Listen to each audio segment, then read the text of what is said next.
আসসালামু আলাইকুম। আমি মোহাম্মদ তারেক মোল্লা আছি অ্যাডমিকচার কোচিং রুমের পক্ষ থেকে এবং আমার ইউটিউব চ্যানেল হলো ট্রিপল এভরিডে। যারা এখনো আমার চ্যানেলটি সাবস্ক্রাইব করেন নাই সকলকে সাবস্ক্রাইব করার জন্য অনুরোধ করা গেল। তো আজকে একটু ভিন্ন টপিক নিয়ে আলোচনা করছি, যেটা আমার ডিপার্টমেন্টের বাইরে, ইলেকট্রিক্যালের বাইরে, কিন্তু নন ডিপার্টমেন্টাল, যেটাকে খুবই ইম্পর্টেন্ট আর কি, যেটা ফিজিক্স 1 নিয়ে আজকে আলোচনা করব।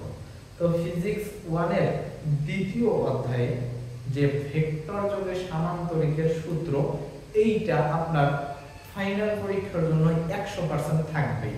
তো আজকে আমি আপনাদের ভেক্টর যোগে সামান্তরিকের সূত্রটা কেমনে সহজে সলিউশন করা যায় সেইটা আমরা একটু দেখব।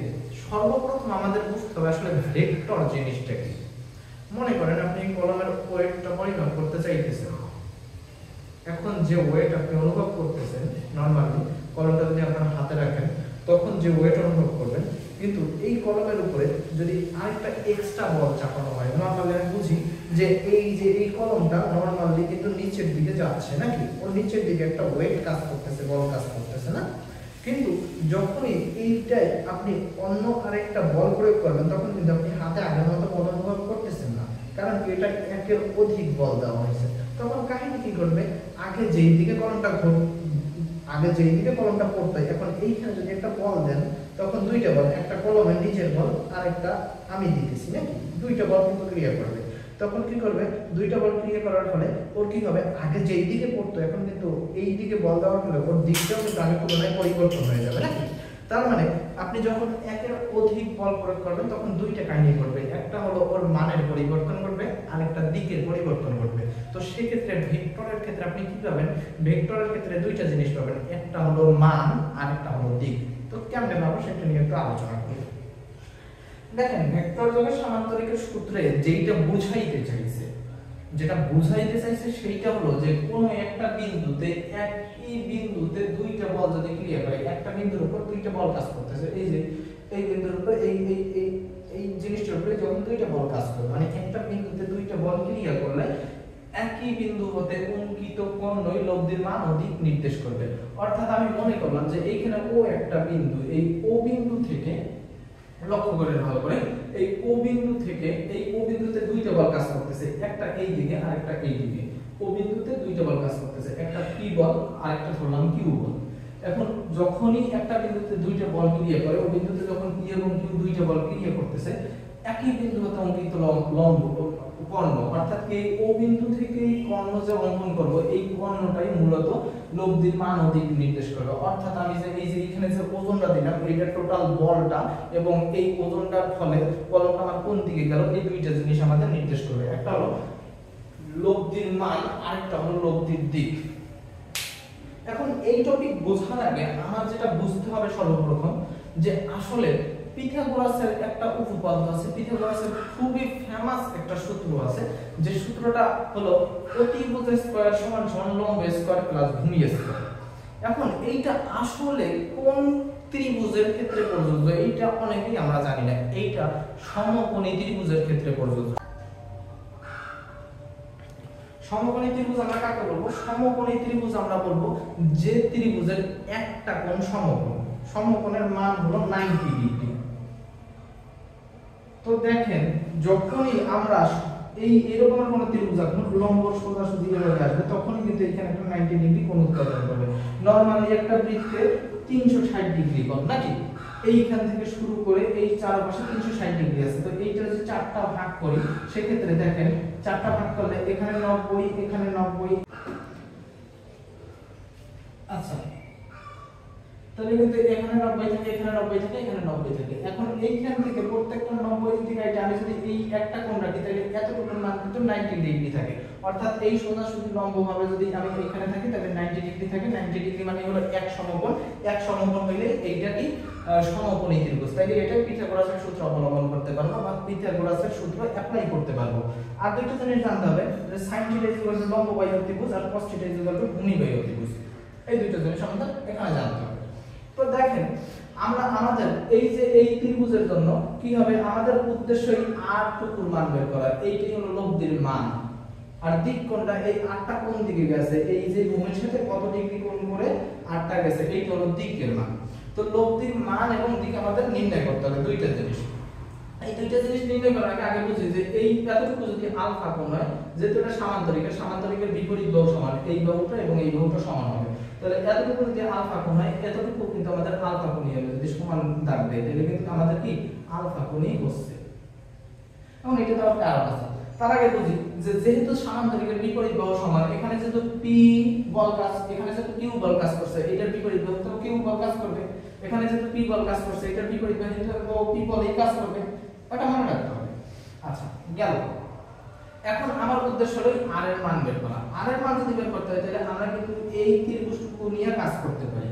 কিন্তু যদি আমরা পিথাগোরাসের সূত্র অ্যাপ্লাই করতে চাই, পিথাগোরাসের সূত্র অ্যাপ্লাই করলে আমাদের বের করা সম্ভব। কিন্তু এর ক্ষেত্রে সূত্র যদি আমরা অ্যাপ্লাই করি তাহলে আমরা কিউ এর মান জানি, আর এর মান জানি না, কিন্তু বি এর মান এখনো জানি না। তাহলে সেক্ষেত্রে আমাদের ক্ষেত্রে ক্রিটিক্যাল হয়ে যায় অনেক। তো এই ক্ষেত্রে আমাদের কি করতে হবে, এই যে এই সম্পূর্ণ ত্রিভুজটা এই থেকে শুরু করে এই থেকে শুরু করে এই থেকে শুরু করে এই পর্যন্ত এই সম্পূর্ণ ব্লকটারে যদি আমি একটা সমকোণী ত্রিভুজে রূপান্তর করে নিতে পারি, তাইলে আমাদের এটা নির্ণয় করা সম্ভব। দেখেন সমকোণী ত্রিভুজ নির্ণয় করতে চাইলে এইখান থেকে যদি লম্বলম্বী একটা থাকবে, তাইলে কিন্তু এখানে আমার 90 ডিগ্রি কোণ উৎপন্ন হচ্ছে, অর্থাৎ এটা একটা সমকোণী ত্রিভুজ হিসেবে আমরা পরিচালনা করতে পারি। তাহলে আমরা কি করলাম, এ থেকে এইখানে মনে করলাম n থেকে n পর্যন্ত বলতে দিতে পারলাম, আর b থেকে n পর্যন্ত বলতে দিতে পারলাম, তাইলে কিন্তু এই হলো একটা সমকোণী ত্রিভুজ। এই সমকোণী ত্রিভুজ হইলে এখানে আমরা পিথাগোরাসের সূত্র অ্যাপ্লাই করতে পারবো।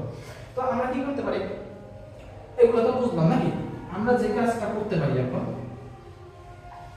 এখন আমাদের এখানে দেয়া আছে কিন্তু CB এবং OA এতটুকুর মান কিন্তু P, CB OA আমরা লিখতে পারি P, আর OC এবং AB কিন্তু Q, OC AB হলো Q, এতটুকু আমরা কিন্তু বলতে পারি।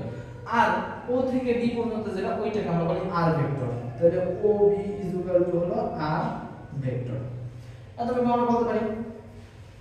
এখন সবারই মান পাইলাম, এখন এইটারে যদি আমরা ক্যালকুলেশন করতে যাই তাইলে আমাদের কিন্তু নতুন এক্সট্রা একটা জিনিস আছে an আর হলো bn, এদের মান কিন্তু আমরা এখনো জানি না। তাহলে আমরা কি করতে হবে, সর্বপ্রথম an আর bn এর মান জানিয়ে নিতে হবে। কোন ত্রিভুজ অবলম্বন করে দেখেন, এই a b এবং n, এই ত্রিভুজ অবলম্বন করে আমরা an এর মানও জানতে পারবো এবং bn এর মানও জানতে পারবো। তাহলে আমরা বলতে পারি যে ত্রিভুজ abn হতে পাই, আমরা বলছিলাম যে cos θ আমরা কি বল লিখতে পারি cos θ। এখন তো এখানে কোণ তো আর θ না, কোণ তো আলফা, কারণ আমরা আলফা কোণ ধরব। cos আলফা আমরা জানি ভূমি বাই অতিভুজ নাকি। তাহলে এখানে ভূমির মানটা কি আসছে, দেখেন ভূমির মান কিন্তু an ডিভাইডেড বাই অতিভুজের মানটা কি আসছে, অতিভুজের মানটা কিন্তু আসছে ab। তাহলে আমরা cos আলফা কিন্তু বলতে পারি an ডিভাইডেড বাই ab এর পরিবর্তে আমরা কিন্তু q লিখতে পারি না, q লিখতে পারি। তাহলে qটা যদি এই পাশে নিয়ে আসি তাহলে an আমাদের আসবে কি q cos আলফা। এখন আমরা কার মান বের করতে পারবো, এখন কিন্তু আমরা an এর মানটা পেলাম, এখন bn এর মান বের করতে পারলে এখানে পিথাগোরাসের সূত্র আমরা অ্যাপ্লাই করতে পারি। তাহলে আমরা bn এর মান পাবো কেমনে, আমরা কিন্তু জানি যে sin আলফা লম্ব বাই অতিভুজ। তাহলে এখানে লম্ব কোনটা, এখানে লম্ব কিন্তু bn নাকি, তাহলে লম্ব হিসেবে আমরা দিতে পারি bn ডিভাইডেড বাই অতিভুজ কোনটা ab, কিন্তু ab এর পরিবর্তে আমরা সরাসরি লিখতে পারি q। তাহলে আমরা এইখান থেকে bn আমরা কিন্তু বলতে পারি bn q sin আলফা। এখন আমাদের an এতটুকুর মান এবং bn এতটুকুর মান অজানা ছিল, আমরা জানি না। এখন এই পিথাগোরাসের সূত্র অ্যাপ্লাই করলে আমাদের এই r এর মানটা বের করা সম্ভব, কারণ আমরা o থেকে a এর মান জানি, a থেকে n এর মান জানি, অর্থাৎ ভূমি সম্পূর্ণটুকুর মান জানি, লম্ব সম্পূর্ণটুকুর মান জানি। এখন শুধু অতিভুজের মানটুকু বের করতে পারলেই আমাদের এনাফ। তাহলে আমরা বলতে পারি ত্রিভুজ OBN হতে NA পিথাগোরাসের সূত্র প্রদান করে পাই বা পিথাগোরাসের সূত্র অ্যাপ্লাই করে পাই নাকি। তাহলে আমরা বলতে পারি যে ত্রিভুজ OBNA পিথাগোরাসের সূত্র অনুযায়ী পাই।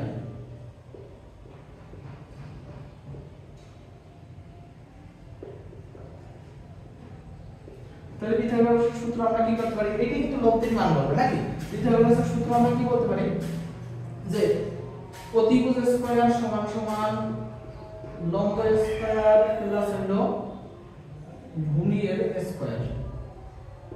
তাহলে অতিভুজ এখানে কোনটা, অতিভুজ কিন্তু ও থেকে বি পর্যন্ত মানে কি r, তাহলে r square is equal two লম্ব কোনটা, লম্ব কিন্তু এই bn, তাহলে bn এর মান আপনি কি পাইছেন সরাসরি বসাই দেন। আচ্ছা আমরা একটু লিখি bn এর স্কয়ার প্লাস ভূমি কোনটা, ভূমি কিন্তু আমাদের OA প্লাস AN এই দুইটা অংশে ভাগ আছে নাকি, তাহলে আমরা বলতে পারি OA প্লাস হলো AN এইটার কি স্কয়ার। দেখেন r square is equal to আমরা লিখতে পারি bn এর square plus OA plus AN, এটা কি a plus b whole square সূত্র আমরা লিখতে পারি না। দেখেন এখানে OA plus AN, OA plus AN এটা কি a plus b whole square সূত্র আমরা লিখতে পারি না। a plus b whole square সূত্র যদি লিখি তাহলে a square plus twice a b plus হলো b এর স্কয়ার, এমনটা আমরা লিখতে পারি। এখন আমরা যার যা মান জানি ওইগুলো জাস্ট বসাই দেব। তাহলে r এর স্কয়ার ইজ ইকুয়াল টু আমাদের আসবে কি bn এর মান আমরা কি জানি, bn এর মান কিন্তু আমরা জানি অলমোস্ট q sin আলফা, যেহেতু স্কয়ার আছে তার মান দুইটার উপরে আমরা স্কয়ার দিতে পারি q square sin square alpha plus oa এর মান আমরা কি জানি, oa এর মান কিন্তু আমরা জানি oa is equal two p জানি কিন্তু না, তাহলে oa এর উপরে যেহেতু স্কয়ার আছে তার মানে p স্কয়ার প্লাস 2 o এর মান তো আমরা জানি p, o এর মান আমরা জানি p ইনটু n এর মান আসলে আমরা কি জানি, n এর মান কিন্তু জানি আমরা q cos আলফা, তাহলে n এর বদলে বসিয়ে দেওয়া হলো q cos alpha plus n এর মান জানি কি, n এর মান জানি হলো q cos আলফা, কিন্তু n এর উপরে যেহেতু স্কয়ার আছে সেই ক্ষেত্রে আমরা বলতে পারি q square cos square alpha, এমনটা আমরা বলতে পারি। ক্লিয়ার? এখন দেখেন আসলে এখন আমরা কি করতে পারি, এখন এইখান থেকে যদি আমরা চাইলে এখানে q স্কয়ার আছে এখানেও q স্কয়ার আছে, দুইটা থেকে q স্কয়ার আমরা কমন নিতে পারি। তাহলে আসলে কি দেখেন যে r ইজ ইকুয়াল টু দুইটা থেকে যদি q স্কয়ার কমন নেই তাহলে এখানে থাকে কি q স্কয়ার কমন নিলে এখানে থাকে sin স্কয়ার আলফা, আর q স্কয়ার চলে গেলে এখানে থাকে হলো cos স্কয়ার আলফা, তাহলে আমরা sin square alpha plus cos square alpha এমনটা লিখতে পারি, সমস্যা আছে?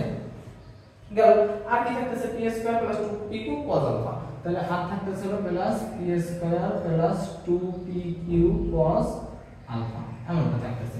গেল এখন sin square theta plus cos square theta এটার মান কিন্তু আমরা জানি o1, sin square theta plus হলো cos square theta is equal to কত 1, এমনটা আমরা জানি। তাহলে sin square alpha cos square alpha এটার পরিবর্তে 1 লিখতে পারি, তাহলে q স্কয়ার সাথে যদি 1 গুণ হয় তাহলে q স্কয়ারই থাকতেছে, আর থাকতেছে plus p square plus 2pq cos alpha. এখন এইটা যদি আমরা এখানে কিন্তু প্রত্যেকটা r স্কয়ার ছিল, এখন এইখান থেকে যদি আমরা r এর মান বের করতে যাই r ইজ ইকুয়াল টু এই রুট এই স্কয়ার যদি অন্য পাশে নিয়ে যাই তাহলে কি রুট হয়ে যাবে না, রুট দিয়ে আমরা কি করতে পারি দেখেন এটা একটু সাজাই, p স্কয়ার দ্বারা আগে নিই p square plus q square এর পরে নিই q square plus 2pq cos alpha, এইটি হলো আমার লব্ধির মান। এখন লব্ধির দিক, লব্ধির দিকের ক্ষেত্রে আমরা tan theta is equal two কি জানি, tan theta is equal two লম্ব বাই ভূমি, তাহলে এই যে এই ত্রিভুজের ক্ষেত্রে লম্ব কোণটা bn, তাহলে লম্বর পরিবর্তে লিখতে পারি bn ডিভাইডেড বাই ভূমি কোণটা, ভূমি কিন্তু oa plus an, oa plus an। Clear? এখন আমরা জাস্ট মানগুলো বসাই যে tan theta is equal two bn এর মান আমরা কি জানি, bn এর মান কিন্তু আমরা জানি অলমোস্ট q sin আলফা, তাহলে bn এর পরিবর্তে রাখলাম q sin alpha divided by oa এর মান কি জানি, o এর মান কিন্তু জানি আমরা p, o এর পরিবর্তে বসাইলাম কি p প্লাস এর প্লাস an এর পরিবর্তে আমরা কি বসাই দেব অলমোস্ট, an এর পরিবর্তে কিন্তু আমরা অলমোস্ট বসাই দেব an এর মান কি আসছে, an এর মান আসছে q cos alpha, q cos alpha. তো সেই ক্ষেত্রে এখন যদি আমরা tan থিটা মান থিটার মান যদি বের করতে যাই থিটা ইজ ইকুয়াল টু কিন্তু অলমোস্ট আসবে tan টার মান বসিয়ে নিলে tan ইনভার্স হয়ে যাবে, তাহলে আসছে কি tan ইনভার্স আর বাকিটুকু আমরা বসাই দিতে পারি। এখন tan θ আমরা এইটা যদি পাই, তাহলে এখন যদি শুধুমাত্র থিটার মানটা যদি বের করতে যাই, তাহলে tan টারে আমার অন্য পাশে নিতে হবে। তো tan টারে যদি অন্য পাশে নেই, অবশ্যই θ tan অন্য পাশে গেলে tan ইনভার্স হবে। তো tan ইনভার্স যেই রাশিটুকু থাকবে ওই রাশিটুকু আমরা বসাই দেব। q sin alpha divided by হলো p plus q cos alpha, যতটুকু ছিল ততটুকুই। তো এইগুলো আমাদের লব্ধির দিক, আর এই যে r এর মানটা পাইলাম এটা হলো আমাদের লব্ধির মান। তো আজকে এই পর্যন্ত, সময় দিয়ে সাহায্য করার জন্য